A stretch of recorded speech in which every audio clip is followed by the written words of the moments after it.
L'heure de la revue de presse. Natacha Polony. Bonjour Natacha. Bonjour Thomas, bonjour Julie, bonjour à tous. Bonjour. Ce matin, une de vos journaux, on cherche un avion. Le Figaro, le mystère du vol MH370 pour Pékin. L'Écho de la Haute-Vienne, où est donc passé le Boeing malaisien?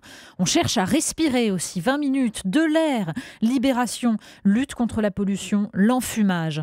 On cherche enfin à échapper aux affaires, mais ça c'est plus difficile. Le Monde, écoute Sarkozy, confusion au sommet de l'État. La Nouvelle République, à droite et à gauche, la politique déraille. Et Marianne qui décide de tout déballer pour y voir plus clair, les turpitudes des uns, les malversations des autres, tous à poil.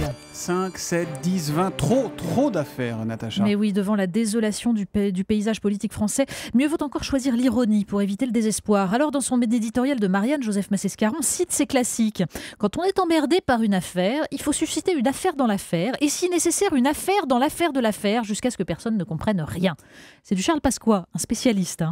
Et puis il y avait aussi, ce n'est pas en rassemblant un borgne et un paralytique qu'on fait un champion de crosse. Ça, c'est pour le gouvernement, c'est encore du Pasqua. L'aphorisme pasquoyen retrouve une belle vigueur. Malheureusement, comme le souligne Joseph Massescaron, les pratiques pasquoyennes aussi.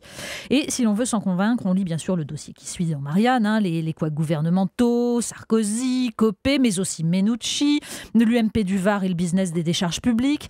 Et puis on lit dans Libération le récit des cafouillages gouvernementaux, ce fameux JT de TF1 où Christiane Taubira assure ne rien savoir, alors que, nous disent Grégoire Bizot et Laure Breton, les cabinets de la ministre et de Matignon avaient calé le truc pour qu'elle ne nie pas. Elle n'a pas respecté les consignes et s'offre même le luxe, dans son entretien au Monde, d'affirmer « Nous n'en serions pas là si nous avions calé quelque chose ». Est-ce pour marquer son agacement que François Hollande s'est fait un plaisir de recevoir juste après elle, en la croisant à l'Élysée, André Valigny, spécialiste des questions de justice au PS, et possible donc garde des Sceaux en cas de remaniement? C'est ce que suggère le Parisien. Mais on ne sait jamais, on ne change pas une équipe qui perd.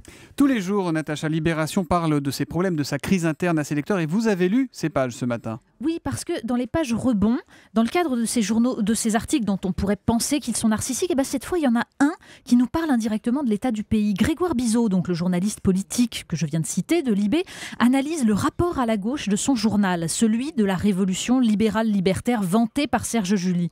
Il regrette l'acceptation de la libéralisation de l'économie, cette idée aussi que la croissance permettra forcément une redistribution plus juste, tout cela sans véritable débat. Il regrette que les fractures au sein de la rédaction et de la gauche française à propos du référendum européen de 2005, à propos de l'euro, n'aient jamais été assumées. Bref, c'est une histoire en fait de la France. Et pour prolonger, on lit dans Marianne le passionnant entretien avec Alain Caillé, sociologue, chef de file du mouvement anti-utilitariste, défenseur de la notion de don, et qui démontre comment les économistes, les sociologues, même de gauche, comme Bourdieu, ont en fait accepté la logique libérale de l'extension du marché. Le don, dit-il, est politique. Il y a une histoire qui vous a mise en colère, on peut le dire, dans Le Monde aujourd'hui. Mais oui, c'est une page qui raconte comment 4 employés d'un centre pour polyhandicapés ont vu leur vie ruinée parce qu'ils ont voulu dénoncer les maltraitances épouvantables dont étaient victimes les enfants. Le premier d'entre eux a perdu sa femme, qui était aussi employée du centre, comme ses parents avant elle, et qui l'a quitté avec leur fille de 3 mois. Il ne l'a jamais revue. Il a été condamné pour diffamation, comme 2 autres employés 10 ans plus tard, qui avaient pourtant pris des photos des lieux pour prouver leur dire. Un récit terrible parce que les parents, par peur de ne pas retrouver de centre pour leur enfant lourdement handicapé, ont couvert l'administration. Une histoire de l'incurie française. Et puis on est en pleine période de Jeux paralympiques. Là encore, il y a des choses à dire. Oui, la Russie a interdit l'an dernier l'adoption d'enfants russes par des parents américains. Et bien comme un pied de nez, ça on voit ça dans Marianne, la photo de Tatiana McFadden. Paralysée de naissance, elle a été adoptée à l'âge de 6 ans par la ministre américaine chargée des handicapés. Elle vient de remporter 3 médailles d'or aux Jeux paralympiques de Sotchi en Russie. Donc ça c'est la face lumineuse de l'adoption. Le Figaro nous présente une face plus trouble, adoption, coparentalité. En fait, un site internet met en relation des futurs parents, alors des futurs parents et puis des donneurs de sperme, des mères porteuses. Il y a des annonces étonnantes, comme ce célibataire de 37 ans à la recherche d'une mère porteuse, et une femme lui répond, déjà mère de 3 enfants, enceinte de 2 semaines et qui ne souhaite pas garder l'enfant. Un bricolage dans lequel l'enfant est un produit comme un autre. Alors on va quand même sourire pour finir avec l'opinion.